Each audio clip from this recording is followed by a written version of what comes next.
What's up?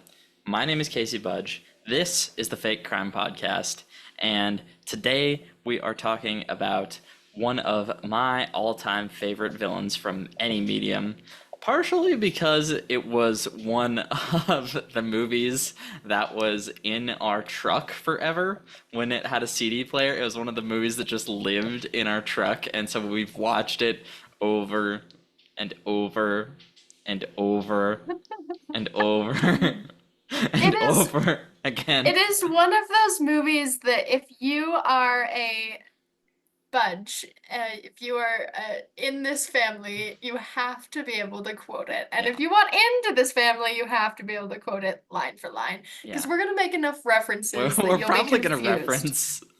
I've got Most little conversations. arms and a big head. I'm not sure how well this plan was thought through. This movie has most of my favorite one-liners in It it. it it is excellent. I got the caffeine patch. You can Each stay batch awake. is the equivalent of 12 cups of coffee. You can stay awake for days with no side effects. Sorry, Sorry. but we digress. We digress. I'm not sure how well this plan was thought through. Bake them cookie. I rewatched it the other day. Not like before we'd even talked about doing old. We're talking about Meet the Robinsons for any of you who aren't as goofy as us and don't know every one-liner from that movie. And we're talking about Michael Goob Yagoobian, which what an excellent name. The last villain was he who should not be named, and this one is named Goob. Yes. Also, alternatively known as the bowler hat guy, which also excellent. Also a good nickname. Yes. Oh man, this so Goob is pretty interesting, and he's kind of like a tragic character, but only in his own mind. He does just live in a world where he is the victim all the time. Yeah. So let's start off. Michael Goobian was an orphan. He grew up in the same orphanage as a brilliant inventor, Lewis, the protagonist of Meet the Robinsons, and they were roommates, so they spent a lot of time together. And Goob's really only interest was baseball. That's all he really ever took interest in was baseball. And he was all right. He wasn't the most big or the most athletic, but he was there and he contributed. He played outfield, so he probably wasn't like the best fielder out there, but he was there and he definitely helped to make the team whole. He was probably a good hitter. He has this kind of like sunken eyed appearance, and he seems to always be sleepy, and that's partially because his roommate Lewis was this inventor who kept him up all night studying and doing all this stuff. So he his baseball and his other relationships start to decline because of this. And If you've so ever lived in a college dorm room and you've lived with someone who is on the opposite schedule, someone who's nocturnal, this is kind of how I feel. It is like the start of this. yeah, Like someone who is on a different schedule than you and keeping you up at all hours of the night. yeah. Or like me and my girlfriend sometimes will be like, I'll be getting off work and she'll just be getting done with work. So like or like she'll have done work all morning. So like I am working into the night and she's working in the morning. So it's just kind of like opposite schedules. And so yeah, it's Well, don't go turning into a villain on me, okay? I'm not gonna turn into a villain. I, don't worry, I'm more of the anti-hero type. Okay. Oh man. So Goob uh has this big game coming up that he's been preparing for, and he's been getting ready for it. But it also happens to take place at the same time as the science fair. And this science fair is very important to his roommate, Lewis, because Lewis is working on the memory scanner, this device that will allow him to go back in time and see his parents. And Lewis, for one, is obsessed with the past at this point. And this is an important aspect because Lewis at this point is obsessed with getting back what he lost in the past, getting back his mother and his family.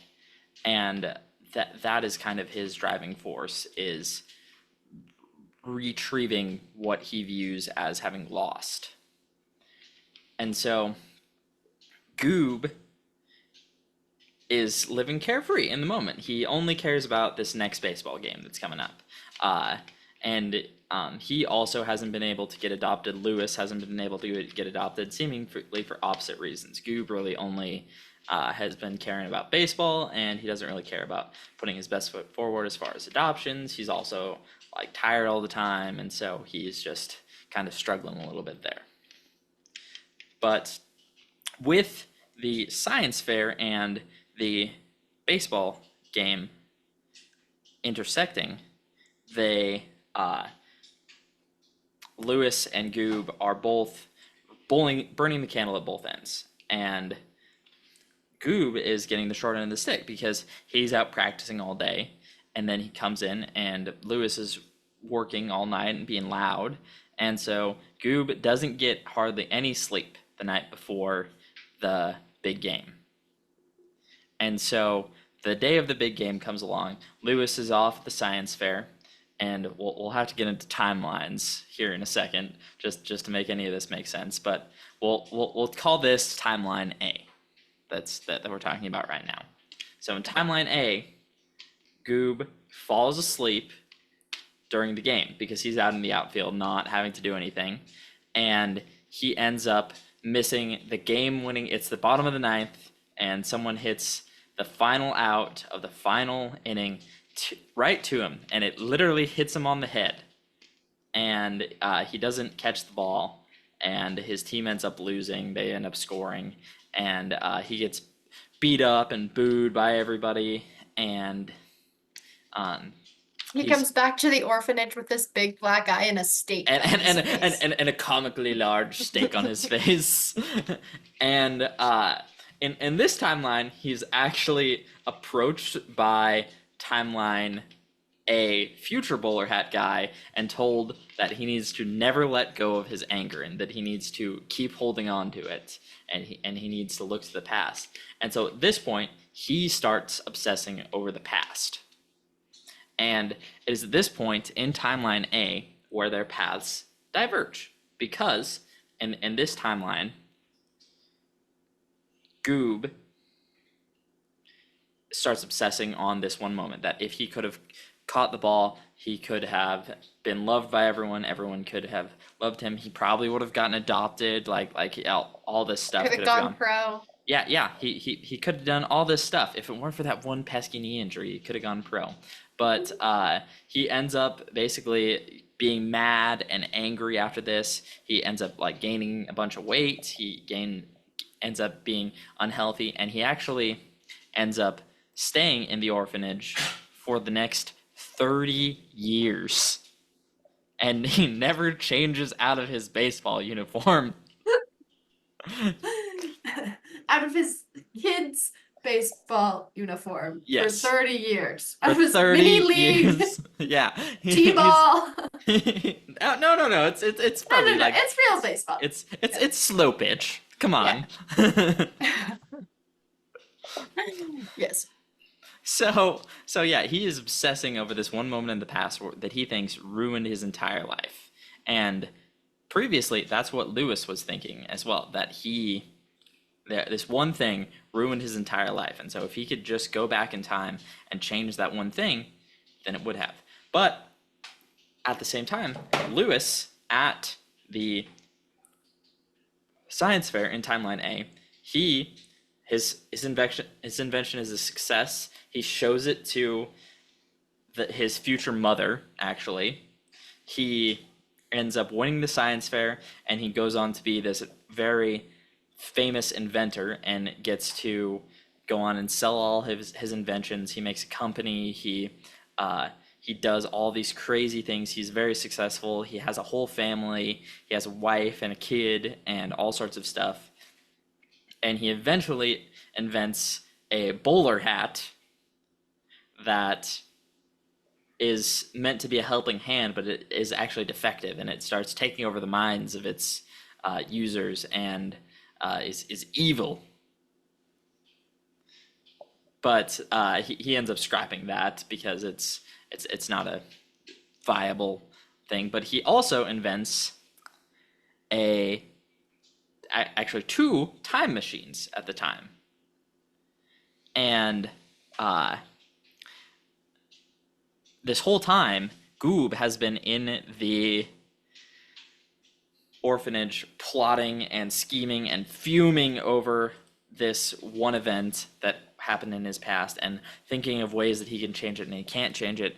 But somehow he figures out that Lewis and he's going by Cornelius now. So Cornelius has invented this time machine, and he's heard about all his crazy inventions that he has in the future now, and so he goes and he steals one of the time machines, and he goes back into the past to that very day, to the science fair, and he decides that he is going to be the one to claim the memory scanner as his own, and he will be successful and rich. But the thing about it is that he does this, and he sets it up so that future 30-year-old him, who has stolen the time machine, goes back in time to 30 years in the past and goes and tries to pass the invention off on his own. So it would be 30-year-old him who's having the success. So still, like, you've still wasted the last 30 years of your life. And two, this isn't gonna fix what happened to you in the past. Like, this is just gonna... Instead of going back and like staying in a different room that night and getting a good night's sleep before the big game, Yeah. or going back to the moment, or spoiler alert, going back and waking yourself up at the baseball game, he goes back and because he also holds a grudge against Lewis, so he wants to ruin his life as well. That's the other thing. Yeah. But Lewis doesn't even think about it, because his mantra has become keep moving forward. He keeps moving forward past his failures and past all of his past, to move to the next thing and to get over all the stuff that happened to him before and to move on to a better life. Right. But Goob cannot do that. So he steals a time machine. He goes back in time, does this. He steals the memory scanner from Lewis. Not only does he steal it, he sabotages the memory scanner at the science fair so it doesn't work. And then he steals it and attempts to put it back together, but doesn't put it back together quite right, and so it doesn't work exactly properly when he tries to pass it off as his own. He steals a woman named Marion's appointment at Inventco, which Yes. Marion can be a man's name. Yes, I know a Marion. Yes, yeah, I do too. What a great scene when he's trying to get that appointment. So if you guys haven't seen the scene, the receptionist is like talking on the phone and talking to him at the same time, and so there's just like a little bit of confusion about what's going on, and he doesn't have an appointment, so he has to like on the spot like get an appointment, but the only one available is like one by the name of Marion, and so it's kind of silly. But he goes, and with the help of the hat Doris, he attempts to pass out the invention as his own. It doesn't work, and so he despairs and he gets mad. But Doris, always being the clever little hat that she is, decides to go at it again, and she decides that they just need a new plan. And so he decides that they are going to go and they're going to kidnap Lewis, and they're going to make him make the memory scanner work for him. Right. And so they go and they go to the Robinsons, and the first plan is to go and basically like just kidnap Lewis, but there's a whole amount of shenanigans that go on there. Doris tries to like capture him, but it doesn't really work. She like mind controls a frog, one of Franny's frogs. It goes on. Also, I love the fact that like the frogs get incorporated into it. Like you see her in the present day science fair with her singing frogs, and then you see her in the future with her singing frogs, and like I can't believe that like little kid me didn't put that together when I first watched it. I was like, there are two instances of singing frogs. How am I not putting this together? Frogs everywhere in my life. Yeah. I've never once seen a singing frog. That's hilarious.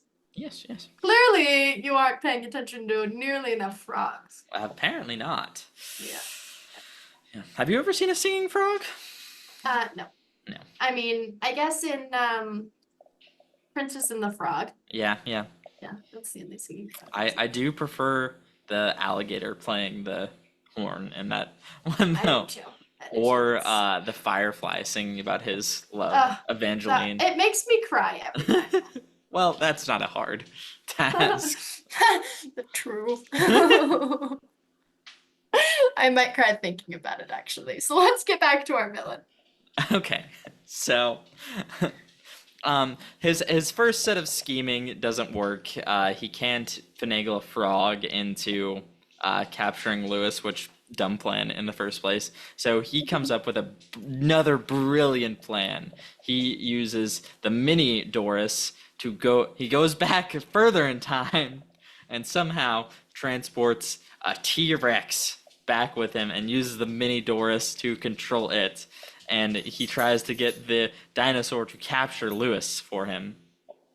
But unfortunately, that does not work either. Through a mix of pizza, cannons, and a robot tripping him, the T-Rex is also defeated. Yes. In the scene that's my favorite from this movie, Lewis runs and is running from this T-Rex, and he runs into the corner of this building and is going to be captured by this T-Rex. And the T-Rex comes to the corner and can't get in the corner because his head is too big and his arms are too small. And in his little dinosaur language, he's saying, I have a large head and little arms, and I'm not sure how well this plan was thought through. Yes. So anytime we are in a situation where a plan is failing, we like to quote that. Yes. And it fits into any circumstance. I recommend that you try it for yourself. Yes. Try it out this week. Yes. If you're in a situation where your circumstance is not working out how you want it to, just throw that line in there, and it will really fix any problem that you're. It really does. Yeah. Because if your problems are simpler than trying to capture a kid from the past in the future with a dinosaur, then you're probably doing all right. It's really a no-brainer. Yeah. If you're in that situation this week, exactly, we need you to tell us. Please let us know, because I have many questions. Please shoot us a message in our DMs or in the comments. A selfie in your bowler hat, please. Yes. If any of you have a bowler hat or are wearing a bowler hat right now, I have follow-up questions, but that's to digress. To digress, yes. Bowler hats are stylish, though. I don't know if I could pull one off. You know who does pull off a mean lime green bowler hat, though? It's Cornelius Fudge. Oh. Yeah, tying it all together. Common themes here. Common themes here. Inept villains Bowler hats. I think we're all. I think I think there's a connection. it's all coming together. I'm gonna tack up on my string board that I have on my wall. Bowler hat. In red string. Exactly, with my red string. Bowler hats. Cornelius Fudge. Yes. Yeah. Yeah. Okay. So, the dinosaur plan shockingly fails. So he has to come up with a new plan, and his next plan, which I'm shocked that he didn't think of in the first place, is just to ask Lewis, just be like, "Hey, come back in time with me," uh, Okay, I and can't let you move on without going over his first plan, which was, I know, I'll turn him into a yes. Oh, yes. I forgot about the very first plan that he doesn't actually follow through on. because he goes, I don't really need a duck, and I also don't know how to do that. Which we also quote all the time. Don't really know how to do that. I don't really need a duck. Yes, yes. Okay, he's gonna ask him how to do He's this. yeah. So he's gonna ask him to come back in time with him and fix the memory scanner, and in return he will show him, or he will bring him back to his mom. But he deviously is crossing his fingers when he promises to do this. So Lewis goes back in time with him, fixes the memory scanner, and he famously says that he goes back in time and tells him that it doesn't work very well either. So through a series of events that I am a little bit can't remember exactly what goes on. He passes the memory scanner off as his own, and then he also invents the idea of the helping hats. So Doris to Right. the to Inventco in the past as well. And shortly after that, the helping hats begin to terrorize people, and Goob is less than thrilled because after that, all the helping hats start to take over the world, basically. But Doris is having no more of Goob, and she has several hats like go after him and try and kill him. And when Lewis goes back to the future through this whole thing, it is all changed. Like everyone is wearing the helping hats, and everything is bad. So Lewis decides to go back and fix it all. He's like, you know what? I can't fix this. I've messed this up too badly. So he's being chased around by a bunch of the helping hats in this dystopian future. It's the Back to the Future 2, where the future is all messed up and the bad guys are all in charge. Have you seen Back to the Future 2? I have not seen Back to the Future 2. Ooh, No. you're gonna need to add that to the list. Okay, putting it It's on the list. Have you seen the first Back to the Future? I don't know that I have. Oh man, we might have to go over those just so you have to watch them. Okay, okay. All right. Another great time travel movie there. But yeah, Lewis is in this dystopian future, and he's like, well, I've messed this up so badly, I have to go back in time and fix it. So he goes in and he basically fixes the old time machine, and he goes back in time, and he returns to the science fair and stops his invention from being messed up, and he wakes up Goob from sleeping, and Goob makes that final catch, but I'm forgetting something, sorry. Goob Lewis goes back, and he promises that he is never going to invent Doris in the past before Goob signs contract with Inventco. So Mhm. basically, he creating a paradox that basically goes into the past and erases Doris from ever existing, and that kills her, and uh, then Goob, the whole past basically gets reverted to how it was, along with the future, and uh, Goob doesn't really know what he's gonna do next with his life because he's a little confused.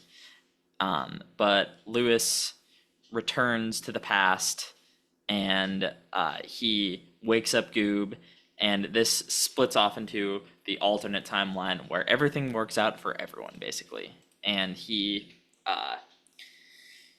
wakes up Goob, he gets adopted, he sets the whole future right. He never invents Doris. Like this whole thing never happens in this other timeline.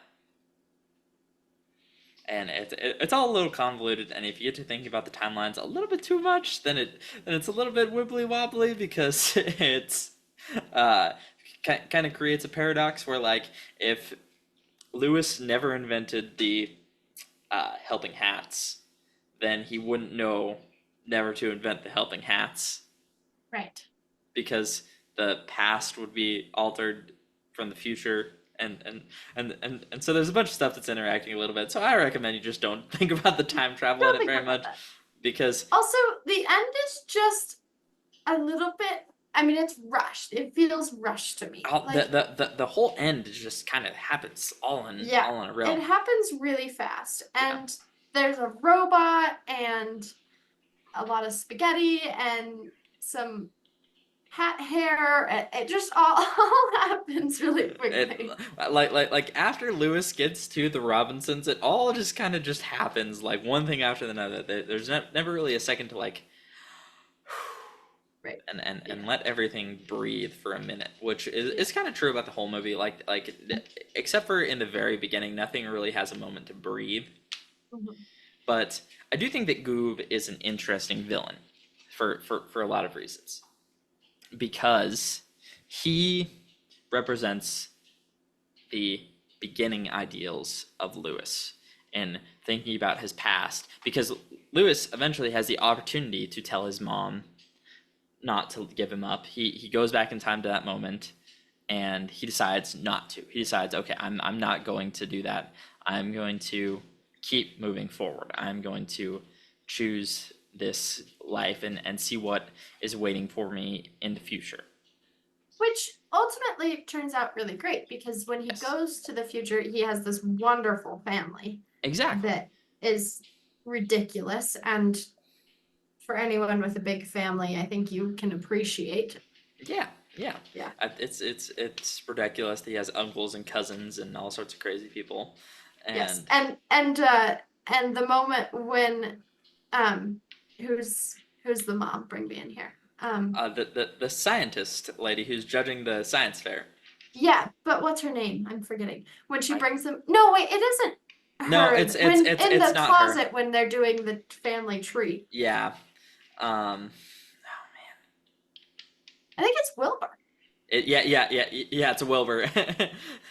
It's Wilbur and Lewis in this closet, and they're going over the family kid is who, and it very much sounds like what the car rides on the way to family Christmas sound like. Wait, Yeah. how is this gay uncle related? Yeah. Yeah. Don't out our gay uncle. Yeah, he's a cool guy. He's a cool guy. I just want to know how he ties in. Yeah. I just want to know whose kid he is. Yeah. Okay, so who are these cousins, and how are they related? Yeah, pretty much. Why are they married to each other? We're not from Alabama. Nope, we do have cousins who are married to each other. Okay. Yeah. Yeah. Anywho. Listen, the Targaryens did it for generations, and they're totally fine. It's fine. They don't have a strain of craziness in them at all. No, no. But like I was saying, Goob is meant to be this foil for future Lewis. That they took two separate paths, and one is letting go of the past, and one is obsessing over it. And Goob is meant to be the far extreme in one direction, and Lewis is the far extreme in the other. And future Goob is meant to serve as this warning to past Lewis that he needs to let go of the past and not obsess over this one thing, or else it will control him and it will ruin his life. So he does, and he learns the lesson, and ultimately Goob learns the lesson too, and he stops obsessing over the one thing, and he chooses to move on to something new. And he has this really cute binder with unicorns on it, and at the very end he just has one checkbox that's left unchecked, and that's meant to represent him moving on to whatever comes next, just moving on. He's not obsessed with destroying the dreams of a 12-year-old orphan boy or anything like that anymore. He's just trying to move on and to be the best version of himself, and I think that's pretty cool. I think so too. Yeah. Anything else that you want to say about Michael Yagoobian Goob? I don't think I have anything to say about our villain, but I do think that this is an awesome movie, and this is my plug to go watch it. Yes, please go watch Meet the Robinsons if you haven't. It is severely underrated. It's kind of goofy, and the third act especially is pretty rushed, but I think it's hilarious. I think that the one-liners alone that you can take away for your Yes. everyday life are worth it. And like the scene where the grandpa is showing him all around is just the funniest thing, because he's like, "Oh, I think my wife is baking cookies," and then it cuts into the kitchen, and there's a disco ball, and his wife, like his grandma, is like shaking her booty and dancing to the disco music, and he's like, "Bake those cookies." It makes me cackle Yes. laughing. And when Goob is controlling the frog, and Goob goes, "Excellent," and the frog says, "Excellent," and Goob says, "Are you just saying excellent because I'm saying excellent?" No. Excellent. Excellent. It's great. It's phenomenal. It's one of the best scenes in cinematic history. Or when the frogs are all singing and you can see that the one has bigger teeth, and that's how Lewis figures out that frog has stolen the grandpa's teeth.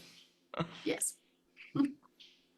Also, the music that the frogs sing is like really good too. Like it's this kind of like good music. like Sinatra-esque kind of music. It's excellent. It is. It's great. My peacock feathered hat.